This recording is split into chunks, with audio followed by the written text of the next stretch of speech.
కళ్యాణ లక్ష్మి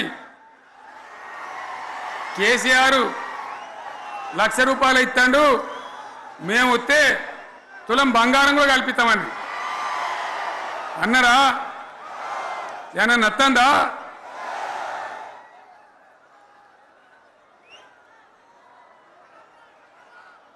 ఇక హామీలు ఇచ్చుడు కాదు, పెద్ద పెద్ద బుక్కులు వంచి ఊరూరికి వంచారు.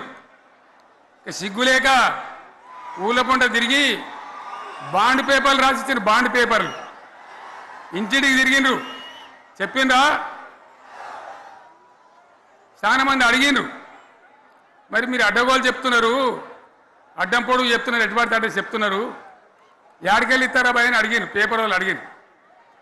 ఇప్పుడు ఆర్థిక మంత్రి ఉన్నాయన టీవీలలో చెప్పిండు, ఆయన ఇస్తాం చేసి చూపిస్తాం, మాది పేద పార్టీ, 120 ఏళ్ళ అనుభవం ఉన్న పార్టీ, మమ్మల్ని మించిన సిపాయిలు లేరు అని ఒకటి జబ్బలు తెరిచే, ఒకటి మెడలు తెరిచే డైలాగులు కొట్టి మేము ఇచ్చేస్తామన్నారు. ఇచ్చిండ్రా? ఇయ్యలే. రుణమాఫీ చేయలే.